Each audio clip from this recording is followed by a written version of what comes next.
하나님 말씀은 마태복음 14장 22절에서 36절입니다. 마태복음 14장 22절에서 36절 말씀입니다. 제가 봉독해 드릴 때 눈으로 잘 따라오시고 그 말씀을 잘 기억하시기 바랍니다. 예수께서 즉시 제자들을 재촉하사 자기가 무리를 보내는 동안에 배를 타고 앞서 건너편으로 가게 하시고 무리를 보내신 후에 기도하러 따로 산에 올라가시다 저물매 거기 혼자 계시더니 배가 이미 육지에서 술이나 떠나서 바람이 거스름으로 물결을 인하여 고난을 당하더라. 밤사경에 예수께서 바다 위로 걸어서 제자들에게 오시니 제자들이 그 바다 위로 걸어오심을 보고 놀라 유령이라 하며 무서워하여 소리 지르거늘 예수께서 즉시 일러 가라사대 안심하라 내니 두려워 말라. 베드로가 대답하여 가로되 주여 만일 주시어든 나를 명하사 물 위로 오라 하소서 한데 오라 하시니 베드로가 배에서 내려 물 위로 걸어서 예수께로 가되 바람을 보고 무서워 빠져가는지라 소리질러 가로되 주여 나를 구원하소서 하니 예수께서 즉시 손을 내밀어 저를 붙잡으시며 가라사대 믿음이 적은 자여 왜 의심하였느냐 하시고 배에 함께 오름에 바람이 그치는지라 배에 있는 사람들이 예수께 절하며 가로되 진실로 하나님의 아들이로소이다 하더라. 저희가 건너가 게네사렛 땅에 이르니 그곳 사람들이 예수신 줄 알고 그 근방에 두루 통지하여 모든 병든 자를 예수께 데리고 와서 다만 예수의 옷가에라도 손을 대게 하시기를 간구하니 손을 대는 자는 다 나음을 얻으니라. 아멘. 오늘은 마태복음 14장 22절부터 36절 말씀으로 함께 은혜를 나누고자 합니다. 전 세계가 참 신음하고 있습니다. 우리나라는 지금 당분간 위기는 넘겼지만 아직도 안심할 단계가 아닙니다. 그런데 봄이 오지 않았습니까? 봄이 오다 보니까 사람들의 마음이 좀 느슨해진 것 같습니다. 그도 그럴 것이 하나님이 주신 이 자연의 선물인 이 봄꽃이 너무나도 아름답기 때문에 한순간 내가 지금 코로나 상황 가운데 있는가 이거를 망각하는 것처럼 보입니다. 사람들이 앞다투어서 막 꽃 구경하러 모이는 것을 봅니다. 거기에 또 총선이 앞에 있습니다. 많은 후보자들이 선거 유세장에서 사람들을 만나고 있습니다. 뉴스를 보면 마스크는 물론이고 쉽게 악수하는 그런 모습들도 아주 자주 봅니다. 많은 사람들 부딪히면서 악수하고 그런 모습이죠. 행정부가 강력하게 요구하고 있는 그런 어떤 모습 거리두기는 찾아볼 수 없는 그런 상황들이 이곳저곳에서 나타나고 있습니다. 여러 가지 위험한 상황들이 연출되고 있는 것들을 볼 수 있습니다. 여전히 참 지혜가 필요한 시기라고 생각합니다. 그렇기 때문에 이러한 시기에 우리들이 그리스도인들이 더 깨어 있어야 합니다. 세상이 막 들썩일 때 그리스도인들은 정말 차분하게 하나님 앞에 나아가야 합니다. 세상은요, 이 과학주의 맹신에게 빠져 있습니다. 과학이 모든 것을 다 해결해 줄 수 있다라는 이런 맹신에 빠져 있는 것이죠. 더군다나 무신론적 진화론에 빠져서 이 세상은 더더욱 크게 발전할 것이다 이렇게 얘기합니다. 제가 읽은 한 책에서 한 무신론 과학자가 이렇게 표현한 것을 보면서 참 이 사람들이 무섭구나 한 생각했는데 자신이 100년만 살면 새로운 세상을 만들 것이다 이렇게 아주 자신만만해하는 그런 모습들을 봅니다. 이렇게 무신론 진화론자들이 우리 주위에 아주 가득 차 있습니다. 거기에 철학적으로는 이 사회 구성주의가 팽배합니다. 사회 구성주의는 여러 사람들의 생각을 공유하면 그것이 기준이다 라는 생각입니다. 그래서 예를 들면은 그렇게 예를 들면 이제 낙태도 마찬가지죠. 다수가 낙태는 옳은 거다 그러면 그게 옳은 게 되는 거야. 이 옳으냐 그르냐의 기준이 사회 구성원들의 생각에 결정되어진다라고 보는 거죠. 이걸 또 사회 진화론이라고도 하기도 합니다. 이러한 사람들 입장에서 이 코로나를 어떻게 보겠습니까? 하나님의 섭리로 보지 않습니다. 하나님의 섭리로 보지 않으니까 더더욱 기도하는 것은 없습니다. 기도하지 않겠죠. 영국의 전 수상이었고 명연설가였던 윈스턴 처칠이 이런 말을 한 적이 있습니다. 하나님이 사람에게 실증나면 어떤 일이 벌어질까? 참 끔찍한 일이죠. 우리가 창세기에 보게 되면은 노아 시대 때 하나님이 사람을 보시고 한탄하셨을 때 홍수 심판이 일어났잖아요. 그죠? 바벨탑 사건에 사람들을 보고 하나님께서 후회하셨을 때 바벨탑 심판을 주셨거든요. 소돔과 고모라를 보시고서 하나님께서 싫어하시로 그곳에 불심판이 내린 것을 보게 됩니다. 저는 이 말이 얼마나 뜨겁게 다가오는지 몰라요. 하나님이 사람을 싫어하시면 어떻게 될까? 지금 우리는 자신만만하게 살아가고 있는 것 같은데 우리는 별거 아니잖아요. 별거 아닌 존재 아니겠습니까?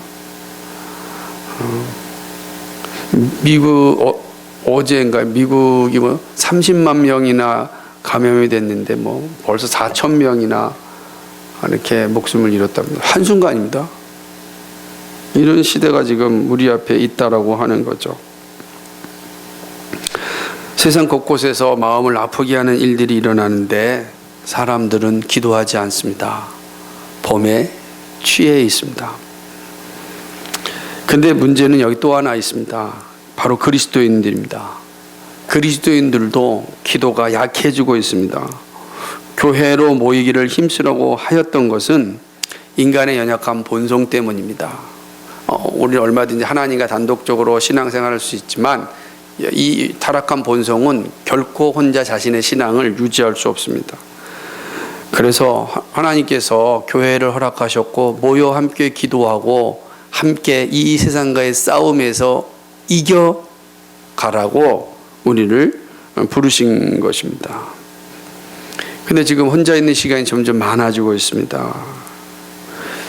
그렇죠? 그러면 이 시간이 정말 기회가 되는 거예요. 하나님과 깊은 교제의 시간을 가질 수 있는 기회가 되는데 실제로 그렇지 않죠. 기도가 점점 약해지는 것을 보게 됩니다. 여러분 어떠십니까? 여러분 어때? 금요 기도회가 없으니까 그 시간에 깨어서 기도합니까? 저도 잘 못하는 것 같아요. 저는 그래서 사실은 금요일은 일부러 11시까지 이 하이델베르 홀에서 앉아서 책 읽고 묵상하고 참 기도하고 올라갑니다. 그러니까 의식적으로도 하려고 노력하는 거죠. 우리는요 시간이 주어지면 기도하지 않아요. 놀랍죠? 다른 일에 더 힘쓰게 됩니다. 이게 인간의 이 연약한 본성인 것입니다. 기도하려 모였던 시간보다 결코 많은 시간을 할애하여서 기도하지 못하고 있습니다. 이것이 우리의 아픔입니다. 이 시대를 향해 기도하지 못하는 것은 스스로 자멸에 이르는 길입니다. 더군다나 화려함 뒤에 찾아오는 위기는 기도만이 극복할 수가 있습니다. 그래야 또다시 일어나서 다음의 길을 갈 수가 있는 겁니다. 제가 오늘 이 내용은 제 칼럼을 꼭 읽어보시기 바랍니다. 그 내용 가운데 다음 주까지 쓴 내용 가운데 정말 간절한 마음으로 쓴 내용인데 한국교회가 얼마나 화려한 시간을 보냈는지 몰라요. 그죠? 얼마나 화려한 시간을 보냈는지 모릅니다. 그런데 지금 이 화려한 시간을 보냈지만 지금의 상황 가운데 어떻게 됐습니까? 화려함 뒤에 지금 어려운 순간이 온 거예요. 위기의 순간이 지금 온 거 아니겠어요? 한국교회가. 이런 시기를 이길 수 있는 길은 무엇이겠는가? 이 위기를 극복할 수 있는 길은 기도 외에는 없다라고 하는 거예요. 그런데 기도가 점점 약해지는 것을 보게 됩니다. 다시 우리의 모습을 돌아볼 필요가 있습니다. 아주 심각하게 우리 자신을 돌아보아야 합니다. 예수님은 베세다 들판에서 보여주었던 오병이어의 기적을 뒤로 하고 제자들을 재촉하여서 배를 태워서 건너편으로 보내십니다. 이 장면이 참 독특합니다. 오병이어는 어마어마한 사건 아니겠어요? 정말 5천 명이 먹고서 12광지를 나눴습니다. 이건 대단한 일이죠. 그 일에 누가 헌신하였습니까? 제자들이 일을 하였잖아요. 그러니 뭐 얼마나 의기양양합니까? 근데 예수님은 오병이어 사건 이후에 다 먹고 난 뒤에 그 저녁에 제자들을 재촉해서 빨리 배 태워서 보내는 거예요. 무리들을 보내면서 제자들도 같이 보내는 겁니다. 여러분 잘 생각해 보세요. 아니 제자들로 하여금 빨리 그 어마한 사람들이니까 제자들에게 빨리빨리 흩어져서 저 사람들 다 집에 돌아가게 해라. 그럴 것 같은데 그러지 아니하시고 오히려 무리들과 제자들을 동시에 보냅니다. 빨리 재촉해서 배를 타고 보냅니다. 그리고 홀로 남으셔서 무리들을 다 보냅니다. 그런 다음에 산에 올라가서 기도하시는 것을 보게 되는 것입니다. 제자들을 재촉한 것은 오병이어의 그 이적에 취해 있지 말라는 겁니다. 취해 있지 말라는 거예요. 취해 있지 말라는 거예요. 당연히 거기 취해 있을 수 있잖아요. 얼마나 대단한 거겠습니까? 취해 있을 수 있죠. 와, 우리 뭐 대단하다 막. 근데 그 순간 다 내보냅니다. 잘 기억하셔야 돼요. 그리고 얼마 가지 않아서 갈릴리 호수 중앙에서 갈릴리 바다 중앙에서 바람이 부는 거예요. 이미 갈릴리 바다는 되게 어려운 지역이 뭐냐면 헐몬산으로부터 이렇게 바람이 확 내려오면 이 갈릴리는 아주 그 지면보다 낮거든요. 지중해보다 더 낮아요. 이렇게 낮은 지역이 있단 말이에요. 그러니 그 바람이 얼마나 센지 몰라요. 그러니까 막 이 배가 많이 가지도 못하고 또 어떻게 되겠습니까? 많이 가지 못할 뿐만 아니라 어려운 상황 가운데 거하게 되는 거죠. 막 흔들리게 되니까 얼마나 두렵겠습니까? 고난을 당하게 되는 겁니다. 아마 그 순간 오병이어의 기적은 싹 사라졌을 겁니다. 오병이어의 그 놀라운 광경이 생각나지 않았을 겁니다. 지금 죽음의 경각 앞에 있는데 무슨 어제 오병이어가 무슨 생각이 떠났겠습니까? 아마 정신이 없는 상황에 거기에 된 거죠. 이때 예수님은 산 위에서 홀로 깊은 기도의 시간을 갖습니다.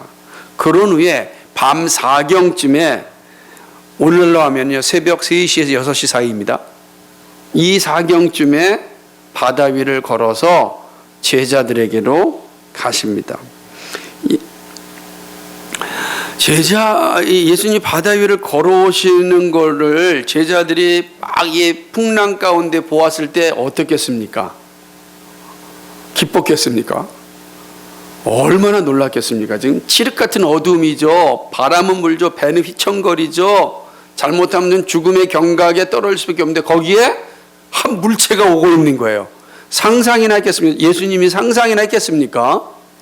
상상할 수가 없는 상황이죠. 그런 예수님이 오시는 거예요. 그러니까 제자들이 유령인 줄 알고 놀라 혼비백산된 거죠. 그때 예수님이 이렇게 얘기합니다. 안심하라. 내니 두려워 말라. 이렇게 말씀. 안심하라. 내니 두려워 말라. 이게 얼마나 중요한 말씀인지 몰라요. 얼마나 따뜻한 말씀을 들었겠습니까? 그때 비로소 제자들이 그분이 예수님인 줄 알게 되었습니다. 그러고 난 뒤에 이야기를 합니다. 그죠? 베드로가 뭐라고 그러죠? 예수님이라면 저를 불러주십시오. 그러자 예수님께서 베드로에게 오라 얘기합니다. 그래서 베드로가 자신만만하게 배에서 뛰어내렸습니다. 빠지지 않았습니다. 예수님께로 걸어갑니다. 그래서 걸어가는 순간에 풍랑이 일어나는 바람을 보자 갑자기 두려운 마음이 들었고 그 순간 바닷속으로 빠지게 됩니다. 그때 베드로는 예수님을 향하여 소리 지릅니다. 주여 나를 구원하여 주시옵소서, 살려주세요 라고 이야기합니다. 그러자 즉시로, 되게 중요한 표현이에요. 즉시로 베드로를 잡으십니다. 이 말을 강조하는 걸 기억하시죠. 즉시로 잡아줍니다. 그러면서 뭐라고 말씀하시죠? 믿음이 적은 자여 왜 의심하였느냐라고 이야기를 합니다. 그리고 베드로와 함께 배에 오르자 바람이 그쳤습니다.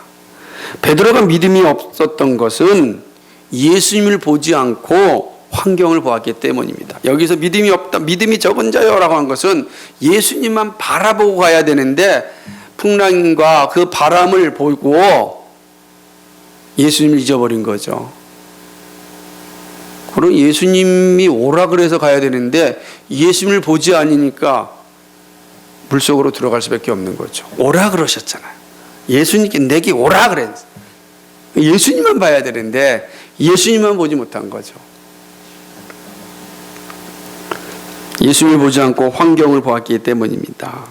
그 순간 예수님을 잊어버렸고 위기가 찾아온 것입니다.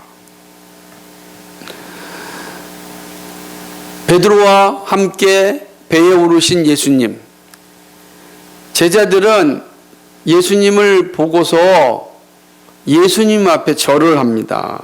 경배를 하죠. 그리고 이렇게 고백합니다. 가로되 진실로 하나님의 아들입니다. 진실로 하나님의 아들이십니다 라고 합니다. 이 고백은 아직 완전한 고백은 아니에요.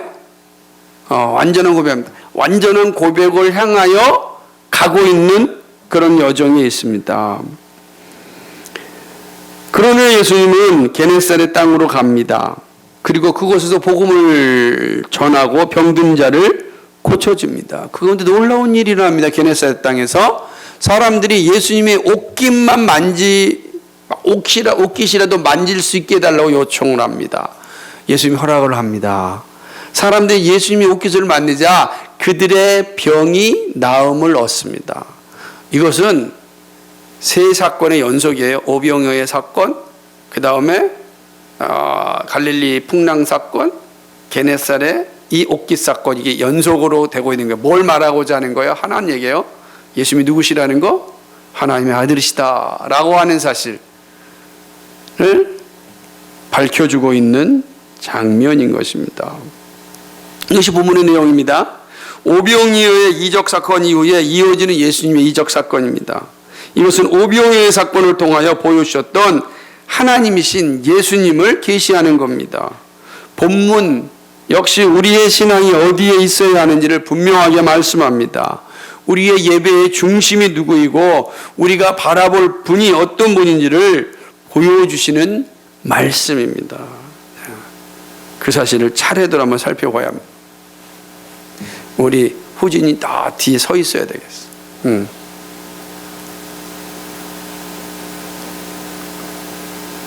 첫째, 기도가 일상이신 예수님을 우리가 볼 수 있습니다.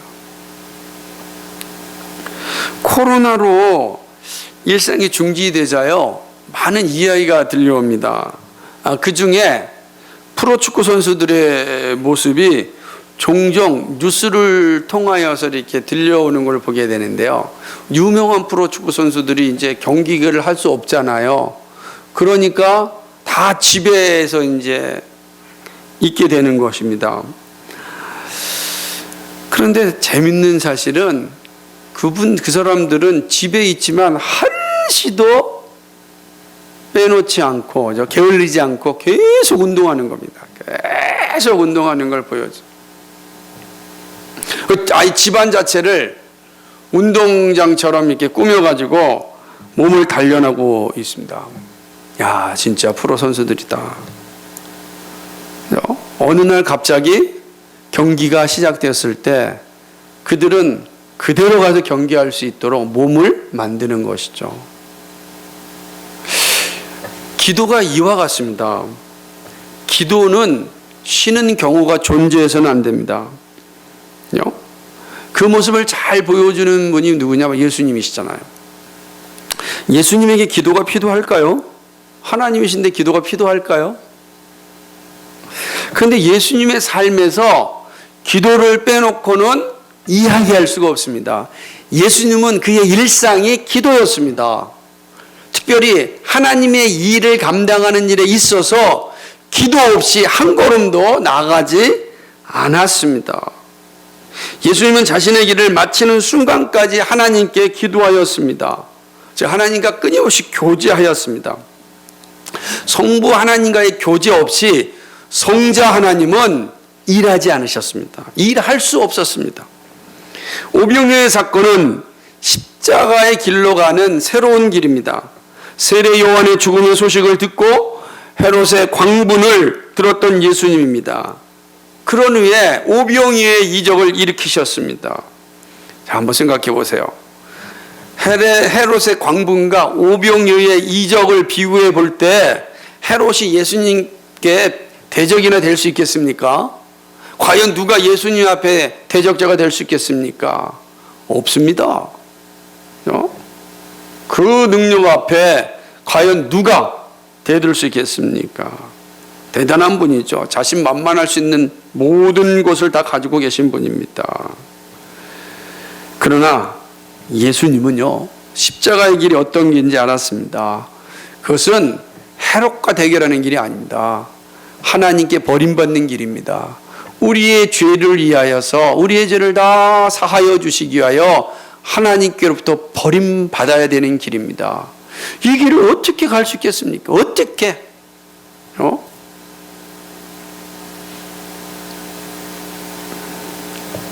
그러므로 하나님과의 교제를 놓지 않았습니다.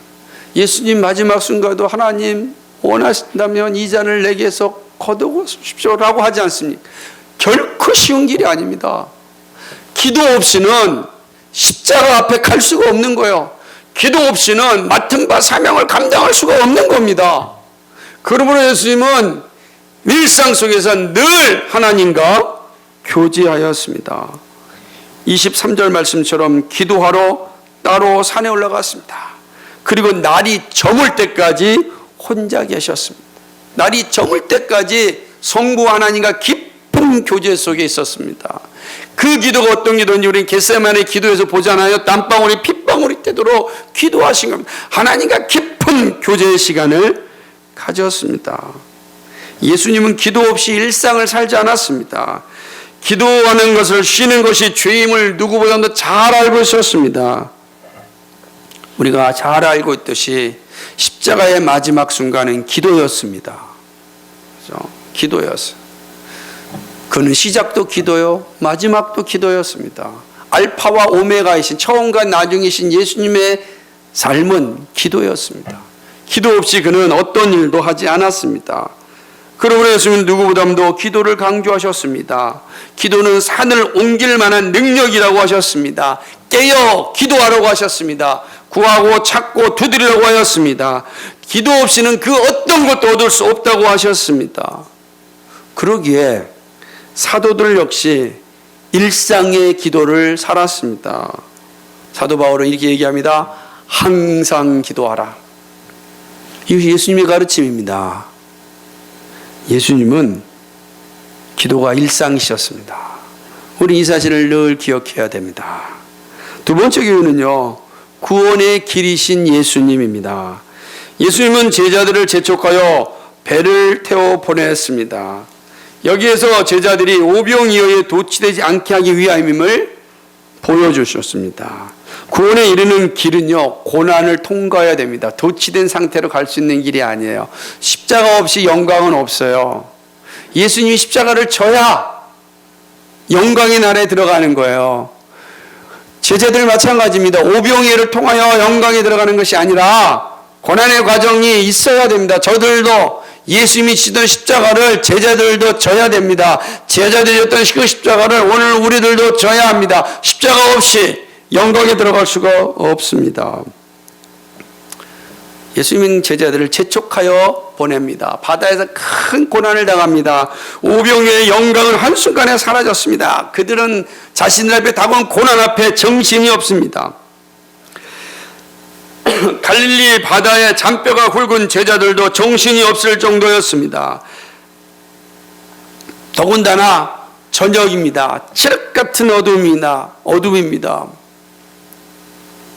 가장 깊은 어둠은 새벽이 바로 오기 전 아닙니까? 그러니까 얼마나 큰 어둠이겠습니까?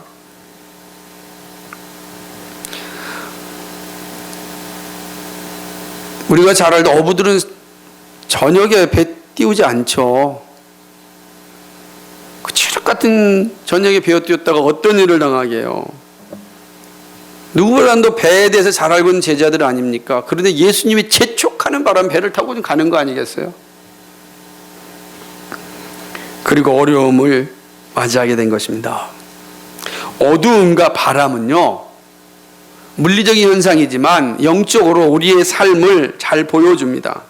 믿음의 길을 가려고 할 때 찾아오는 고난은 결코 반갑지 않습니다.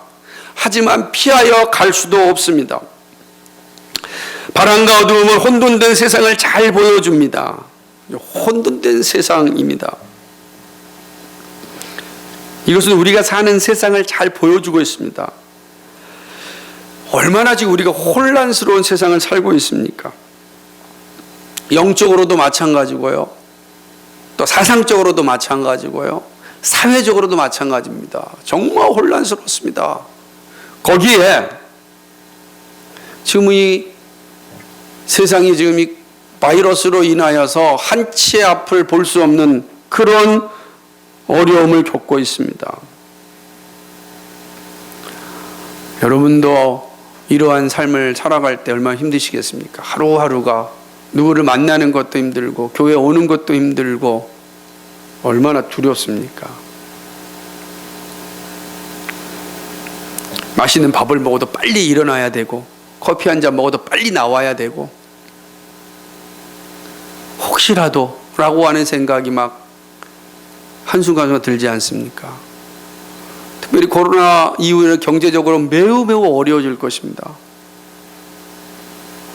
헨리 키신저 미국 전 장관이 쓴 글에 보면은 코로나 이후는 이전에 결코 맛보지 못하였던 그러한 상황들이 펼쳐질 것이다.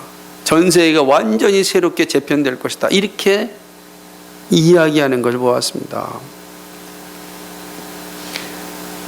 그럴 것 같아요. 정말 혼돈 그 자체인 이 시대를 우리가 지금 살아가고 있습니다. 세상만 보면 답답하죠. 어두움입니다. 비바람입니다. 그런데요, 그 순간에 이렇게 말씀합니다. 저는 이 말씀 너무너무 은혜가 되는 거예요. 27절에 한번 읽어볼까요? 시작. 예수께서 즉시 일러 가라사대 안심하라 내니 두려워 말라. 사랑하는 여러분, 우리 주님의 말씀을 들으십시오. 안심하라 내니 두려워 말라 라고 말씀합니다. 이 말씀이 얼마나 달콤합니까? 얼마나 힘이 됩니까? 제자들이 밤새 노를 졌다가 이제 밝은 아침이 다가오는 시점에 예수님이 오셨습니다. 어두움은 아무리 대단하다 하더라도 태양이 오면 그 자리를 넘겨주어야 합니다. 그렇죠. 아무리 짙은 새벽이라 할지라도 태양이 뜨면 새벽은 다 물러가게 되어 있습니다. 이처럼 우리의 삶에 다가오는 고난들이 아무리 대단하다 할지라도 예수님 앞에 서면 사라지게 됩니다. 주님은 오늘도 우리에게 말씀합니다. 안심하라 내니 두려워 말라. 바로 여기에 우리의 소망이 있고 평화가 있습니다. 이 세상이 우리에게 주는 것이 아니라 주님이 우리에게 주십니다. 아마 이 소리에 가장 반가운 사람은 베드로였습니다. 언제나 앞장서서 주님께 가기를 기뻐하였습니다. 이번에도 주님께 요청하여 바다 위를 걸어가고자 합니다. 예수님은 그러한 베드로의 믿음을 보시고 허락합니다. 그런데 그만 바람을 보고 무서움이 들자 즉시 바다에 빠집니다. 그 순간 베드로는 예수님께 살려달라고 구원합니다. 예수님은 또 즉시로 베드로를 구원하여 주십니다.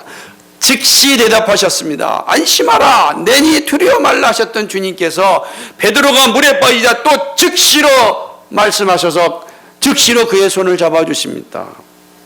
그 믿음이 적은 자여 왜 의심하느냐라고 말씀합니다. 베드로는요, 구원의 길이 예수님에게 있음을 잘 알고 있었습니다. 그래서 용기를 내고 예수님의 말씀을 순종합니다. 누구보다도 잘 알고 있었던 베드로였습니다. 하지만 우리가 오늘 본문에 나타난 베드로의 모습에서 알 수 있듯이 환경이 주는 무서움 앞에 우리의 신앙을 언제나 흔들릴 수 있다는 사실입니다. 그렇죠? 앞으로 우리 앞에 어떤 무서움이 올지 모릅니다. 아마 우리도 베드로와 별반 다를 것 없이 이 무서움 앞에 넘어질 겁니다.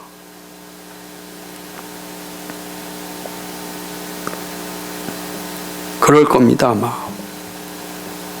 재정적인 어려움이 오게 되면 여지없이 무너지게 될 겁니다. 우리가 아직 경험해 보지 못한 어려움들이 우리에게 다가올 텐데 그 무서움 앞에 두려워 떨 것입니다.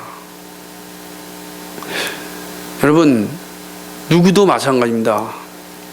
환경 앞에 자신 있게 자부할 수 있는 사람이 없습니다. 베드로 보십시오. 얼마나 자신만만하였습니까? 그런데 바람을 보며 한순간에 바다로 떨어집니다. 왜 그렇습니까? 믿음이 적었기 때문입니다. 예수님을 끝까지 바라보지 않았기 때문입니다. 믿음의 온전 계신 예수님을 끝까지 바라보지 않고 그 환경을 바라보기 때문에 그냥 꼬꾸라지는 거예요.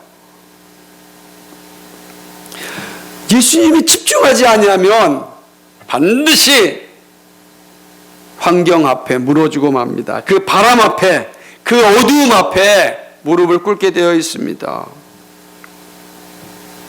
세상이 무섭게 느껴지면 예수님이 보이지 않습니다. 그러면 깊은 절망에 떨어집니다. 그러나 기억하십시오. 시험에 떨어졌던 베드로가 어떻게 회복하였습니까? 소리질러 가로되 주여 나를 구원하소서. 그가 할 수 있는 일이 무엇이겠어요?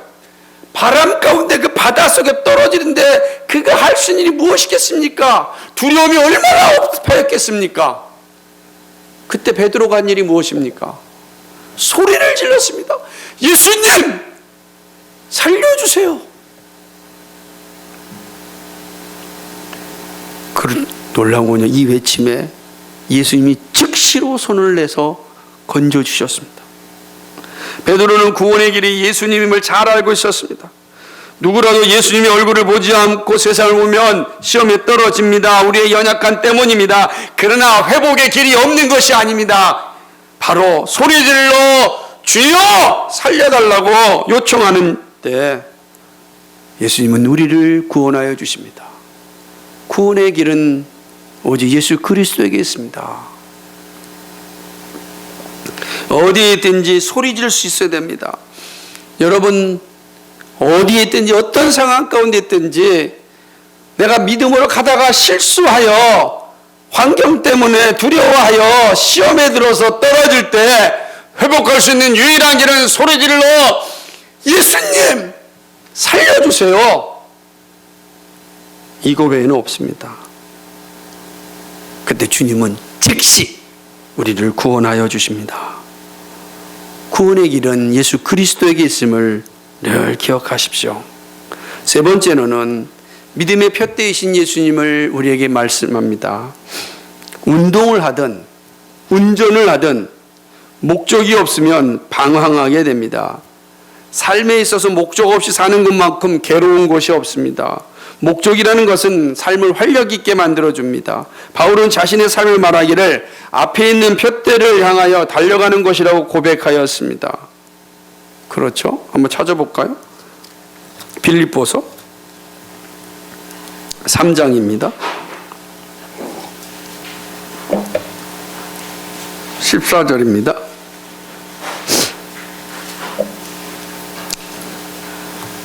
13절 14절을 같이 읽어볼까요? 3장 13절 14절 시작. 형제들아 나는 아직 내가 잡은 줄로 여기지 아니하고 오직 한 일, 즉 뒤에 있는 것은 잊어버리고 앞에 있는 것을 잡으려고 푯대를 향하여 그리스도 예수 안에서 하나님이 위에서 부르신 부름의 상을 위하여 쫓아가노라. 아멘. 바울의 푯대는 예수 그리스도였습니다. 그렇기 때문에 그는 많은 고난이 따라왔지만 우울한 삶을 살지 않았습니다. 여러분, 고난이 많이 사실 우울해지거든요. 근데 왜 우울해지냐면 푯대를 잃어버렸기 때문에 그런 거예요. 내가 지금 고난의 길을 가더라도 목적이 분명하면은 삶이 우울해지지 않아요. 근데 푯대가 없으면 삶이 우울해집니다. 그러나 푯대가 분명하면 어디에 있든지 활력 넘치는 삶을 살 수 있습니다. 제자들은 자신이 따르고 있는 분이 누구인지 점차적으로 알아갑니다. 그리고 삶의 푯대를 서서히 바라보게 됩니다. 예수님께서 바람을 잔잔케 하시고 배에 올랐을 때 제자들은 예수님께 절하여 하나님의 아들이라고 고백합니다. 여기서 잘 보십시오. 제자들이 절하였습니다. 경배하였다는 거. 예배가 뭐죠? 예배라는 단어가 하나님 앞에 절하다라는 뜻이에요. 절하다. 절하였습니다. 예수님을 경배하였습니다. 그리고 하나님의 아들, 즉 메시아라고 고백합니다. 물론 이 고백은 아직 완벽한 고백이 아닙니다. 이 고백의 절정은 마태복음 16장 16절에 가서 이루어집니다. 너는 나를 누구로 아느냐? 주는 그리스도시요 살아계신 하나님의 아들이십니다. 비로소 예수님이 그때 고난 받으실 것을 가르쳐 주십니다. 아직까지는 제자들은 그 절정의 상태까지 계속해서 신앙을 잘하고 있는 거예요. 신앙이 잘하고 있는 겁니다. 하지만 제자들은 자신들의 삶의 푯대가 무엇인지 이제 분명하게 알게 됩니다. 그리스도를 주로 모시는 우리들의 삶의 방향은 예수 그리스도입니다. 믿음의 주에 온전케 하신 예수 그리스도가 우리의 푯대입니다. 이 고백이 우리의 삶을 규정합니다. 예수님은 하나님의 아들이십니다. 우리의 구원자이십니다. 예수님은 십자가를 지셔야 하는 상황 앞에 제자들이 분명한 신앙을 가질 수 있도록 자신을 계시하여 주십니다. 이리 가운데 살아가야 하는 양떼들이 믿음을 지키기 위해서는 예수님을 향한 분명한 확고한 믿음이 있어야 합니다. 그러므로 예수님은 제자들에게 자신이 그리스도임을, 자신이 메시아임을 계시하여 주시는 겁니다. 그것이 오병이어의 사건이요, 오늘 갈릴리 바다 위로 오는 사건이요, 게네사렛 옥겟 사건입니다. 34절 35절에 기록된 말씀도 동일합니다. 예수님의 메시아 되심, 즉 하나님의 아들이심을 확증하여 주시는 말씀입니다. 누구든지 믿음으로 예수님의 옷을 만지는 자마다 나음을 얻습니다. 믿음으로 주께 나아가는 자마다 구원의 놀라운 은혜를 누립니다. 여러분, 이 장면을 보면서 뭐가 생각나지 않습니까? 이스라엘 백성들이 범죄하였을 때, 하나님께 원명하였을 때, 불뱀에 불려서 다 죽어갈 때 모세가 놋뱀을 들고 놋뱀을 보는 자마다 나음을 얻는다 그랬어요. 믿음으로 보는 자마다 나음을 얻었습니다. 믿음으로 옷깃을 만지는 자마다 나음을 얻었습니다. 믿음이 역사를 일으키게 되는 것입니다. 바울은 이렇게 고백합니다. 내게 능력 주시는 자 안에서 내가 모든 것을 할 수 있느니라. 예수님은 능력의 원천이시고 구원의 길이시고 삶의 푯대입니다. 우리가 가야 할 목적지가 어디냐? 예수 그리스도입니다. 예수 그리스도입니다. 그리고 그리스도와 함께 영원한 영광을 누리는 겁니다. 그게 우리의 삶의 목적이에요. 여러분의 삶의 목적이 예수 그리스도여야 됩니다. 다른 것이 아닙니다. 내가 살아가는 이유가 예수 그리스도여야 됩니다. 그래야 우리는 고난 가운데 넉넉히 이김을 얻을 수가 있습니다. 모든 사람이 절망 가운데 있을 때 우리는 그 절망 가운데 있는 사람들을 위로하고 구원해 줄 수 있는 힘을 가질 수 있습니다. 우리의 눈이 예수 그리스도에서 사라지면 우리도 동일하게 절망과 우울함 가운데 떨어질 수밖에 없습니다. 우리의 표대가 예수 그리스도일 때 우리 비로소 세상을 향하여서 위로를 나눠줄 수 있는 그러한 넉넉한 사람 될 수가 있는 겁니다. 그래서 우리의 눈이 어디 있어야 됩니까? 표대이신 예수 그리스도께 고정되어 있어야 합니다. 이것이 이 본문을 통해서 우리 분명히 가르쳐주는 것입니다. 사랑하는 성도 여러분, 우리가 사는 세상은 어두운 갈릴리 바다 중앙에 큰 바람이 불고 있는 상황과 같습니다. 자칫 정신을 잃으면 그대로 바닷속으로 빨려 들어갑니다. 세상은 소망이 있었던 적이 없습니다. 오직 소망은 영원한 하나님의 나라 예수 그리스도에게 있습니다. 그래서요, 성경은 우리를 향하여 말하기를 이 땅에 살지만 본향을 향하여 걸어가는 순례자라 이렇게 이야기합니다. 우리의 영원한 고향, 참된 고향, 진짜 고향을 향하여 걸어가고 있는 순례자입니다. 나그네가 아니에요. 오늘 순례자예요. 우리의 고향인 하나님 나라에 도착하기까지 우리의 삶에는 우리가 원하지 않는 고난을 만납니다. 여러분, 이 코로나를 만나길 원하십니까? 뭐 원하지 않아요. 예? 제가 이제 중세교회사를 이제 공부하면 알겠지만요. 중세교회사는요, 624년부터 644년인가요? 52년 동안 팬데믹이 일어납니다. 최초의 팬데믹이. 우리가 아는 패스트가요, 저기 이디오피아와 이집트로부터 와가지고서 최초의 팬데믹이 일어납니다. 그때 유럽 인구의 절반이 죽습니다. 절반이 아예. 누가 원하겠습니까?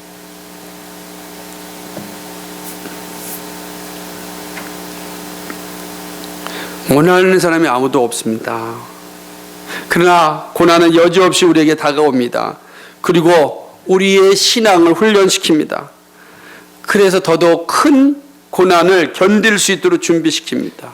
하나님의 나라는 이런 시험을 통과하고 이런 훈련을 잘 준비한 자가 들어가는 겁니다. 그렇게 되어 있습니다. 성경 우리에게 말합니다. 신자들에게 오는 고난은 구원을 이르게 합니다. 주님은 고난 가운데 있는 신자들을 향하여 안심하라, 내니 두려워 말라고 말씀합니다. 그리고 우리가 연약하여 시험에 빠질 때 우리의 소리에 즉시 응답하여 주십니다. 옛날 이스라엘 백성들이 가나안 땅을 정복할 때 가나안 족속을 보고 아낙 자손들을 보고서 두려움에 떨었습니다. 12명이 정탐꾼이 갔는데 10명이 두려웠던 거예요. 두려워 떨었습니다. 와서 이렇게 보고합니다. 저들의 눈에 우리는 메뚜기와 같습니다. 메뚜기가 가치가 없습니다. 그래서 대성통곡하고 백성들이 웁니다. 그때 여호수아와 갈렙이 나타나서 이렇게 이야기합니다. 민수기 14장 9절 말씀입니다. 오직 여호와를 거역하지 말라. 또 그 땅 백성을 두려워하지 말라. 그들은 우리의 밥이라. 그들의 보호자는 그들에게서 떠났고 여호와는 우리와 함께 하시느니라. 그들을 두려워 말라. 아멘. 사랑하는 여러분, 그들의 보호자는 그들에서 떠났고 여호와는 우리와 함께 하십니다. 우리의 눈에는 거대한 거인으로 보이지만 하나님의 앞에서는 밥이에요. 별것도 아니라고요. 하나님이 우리와 함께 하십니다. 하나님이 함께 하는데 무엇이 두렵겠습니까?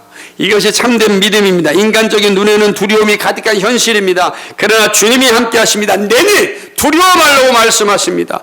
그러면서 나를 바라보라고 말씀하십니다. 사랑하는 여러분, 주님이 여러분을 지키시고 보호하여 주십니다.